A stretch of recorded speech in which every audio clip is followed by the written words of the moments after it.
Hi, Rob here. Welcome to Jim and Rob Overanalyze Movies, the short version.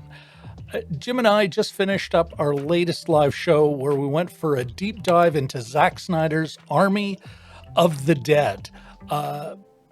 It led to another fantastic conversation made even better by the best chat on the internet. So if that's something you're interested, I'll make sure there's a card somewhere up here so you can click to that. Okay. Now here in this short version, this will be the spoiler-free basics of the movie, including our first thoughts of the flick and whether or not Jim and I thought it was worth your time. Enjoy. Recorded in the socially distant studios of the Rob Christensen Radio Network, it's Jim and Rob Overanalyze the Movies, the short version. We're all gonna be discussing Zack Snyder's zombie action heist flick and a bunch of other genres jammed in there. Army of the Dead, starring Dave Bautista. Of course, it is set in a future, arrested zombie apocalypse, for those who remember some of Pierre Elliott Trudeau's greatest quotes. But I do have a couple of clips courtesy of Netflix that'll kind of help set the stage and give you a taste of what's coming. Every man who saves the Secretary of Defense from a horde of flesh-eating monsters earns the Medal of Freedom, only to end up working at a burger joint. Mr. Tanaka, I'm well aware of my situation. Here's the thing. There's $200 million in the basement vault beneath the strip. $200 million the insurance company already reimbursed me for. Untaxable, untraceable. Unspendable? That's where you come in. With 96 hours left, the government has already moved more than half of its military presence out of the quarantine zone, which makes it vulnerable. I want you to put together a team and get it out. In exchange, $50 million is yours to divvy up amongst whomever you take in with you.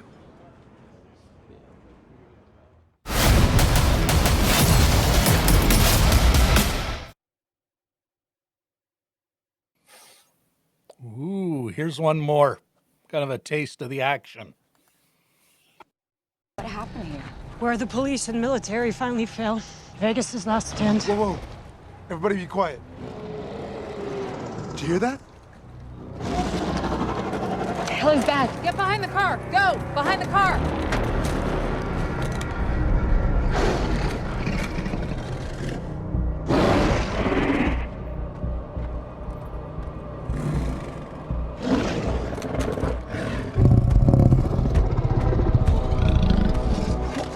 What is this? Valentine. Valentine.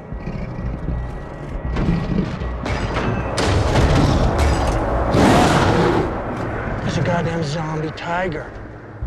That's crossing the line.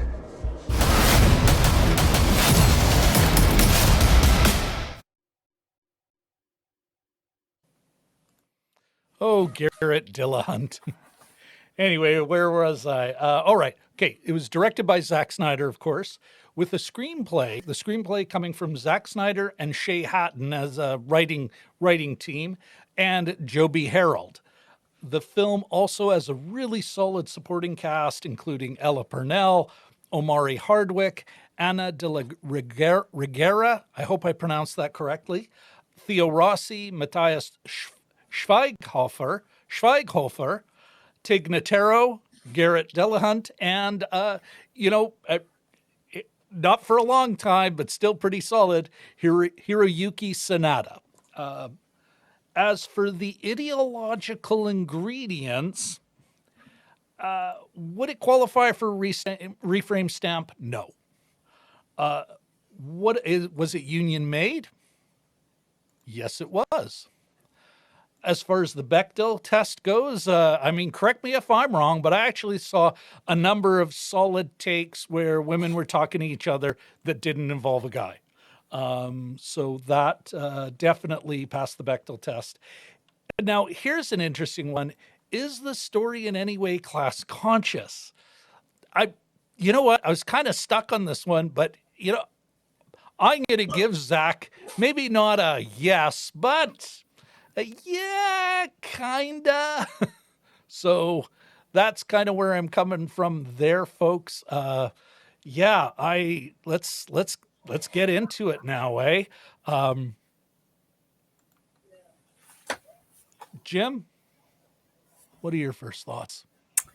First thoughts is this is the best drive-in movie I've seen in a long time. This sort of reminds me of those sort of those ones that Tarantino sort of pays homage to in a way. Minus the zombie kind of the aspect grindhouse kind of thing. Kind of, yeah. It's a big messy summer movie, which is what I mean by that. We can get into it. I made the mistake of watching the pitch meeting video about this, and I actually agreed with some of the points that he made. But it's not the sort of the cleanest movie. There's a lot of dropped things, storylines, and sort of plot holes and things like that. Maybe it's all part of this expanded universe. I don't know, but I mean, I enjoyed it. Thought it was probably a bit too long. We'll talk also when you do a zombie movie. Obviously, you have to have a hook because there's been so many of them made now. Is the heist aspect enough of a hook? There's other aspects to it that I enjoyed, but we can I think we can go over them. A lot of headshots that sort of got a little boring, but some pops of color and some other interesting ideas. Did it feel like a coherent whole? Not necessarily, but I was along for the ride. So, yeah. Okay. For myself, I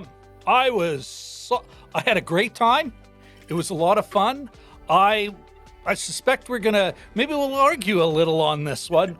I thought especially for a Zack Snyder film, it's like, boy, this is pretty solid, and for 2.5 hours, reasonably tight. Could it have lost a couple of pounds here or there? Yes, it could, says the fat guy in the stretchy white, stretchy red sport jacket, tracksuit jacket.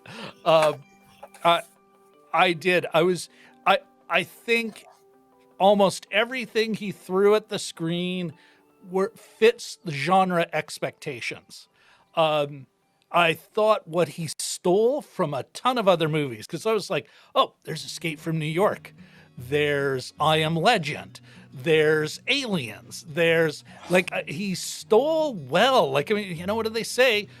Good artists imitate, great artists steal, and he stole a lot here. Yeah. I did. I was like, wow, this is like Ocean's 11 and Ocean's 13 meets all of the zombie movies, especially World War Z or Z as we would say in Canada. I had a great time. Like you said, I was along for the ride. I was really kind of hopeful. I've never enjoyed Zack Snyder films, but here I was like pleasantly surprised. I had a lot of fun. It's a genre I enjoy. I thought it was handled reasonably well, and even some of the cheese and the extra, I was like, that's a zombie movie. I'm good with it. I am not holding it to too high a standard. No. And although I think going back to Dawn of the Dead by George Romero, I think what elevated that film was the satire. I think what elevates a lot of horror movies, especially this kind, is more the satirical commentary they can make. And that's just not Snyder's thing. That said, at least most of the politics in the film I could at least be on side with. I was like, okay, he's gonna get it. I know he's gonna get it, and I'm okay with him getting it. I was pleasantly surprised. I had a great time, and I'm really, really glad, because it's like, well, 1 out of 8 Zack Snyder films, Rob says, sure. Well, Eric Thorpe's pointing out your commentary today. I think it was released earlier today. And he said you like 300, although it was problematic. Well, I can't say I And I suspect there's a distinction there, which is why I bring it up. Yeah. And that's a little. I think there's more breathing in this. There's less stylization. It's a little more just a straight ahead movie. There's a part of me, and you know what? Well, I'll get into it later. I don't want to. Yeah, sure. Okay. So I think I can sum it up in one line. No. Okay. Okay. Go ahead. Sum it up. Sum away. For Zack Snyder, it's fairly light on its feet. I might even go a little further than that. But yeah, you're absolutely right. This is almost like it's still Zack Snyder, but I'm kind of like, well, what they do with Zack Snyder? I'm enjoying myself. Okay. Is it worth your time? Could you say that to someone? If you're in the mood for a summer movie, like a summer action movie like this, yeah, absolutely. Well, I like the way you described it as a great drive-in movie. Mm-hmm. Yeah, that's the first thing I thought of. Yeah. Myself, I can... Yeah, qualifying, of course, for horror, et cetera, but I'm not going to recommend a zombie film to somebody who says, I don't like blood. Yeah, exactly. I'm not into gore. I could totally recommend this. Am I saying, oh, it's brilliant art? It's, again, back to that satirical commentary? No, but totally recommend it. For sure. And I'm so happy that I can, in part because I'm just so used to being bored by his films and bagging on his films, you know? Anyway, okay. Well, that was the short version of Jim and Rob overanalyze Army of the Dead. Hope you enjoyed it.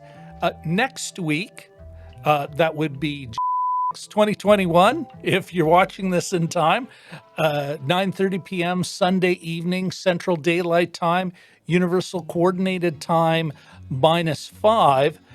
We're going to see if a classic actually holds up. We're going to do a deep dive into Blade Runner.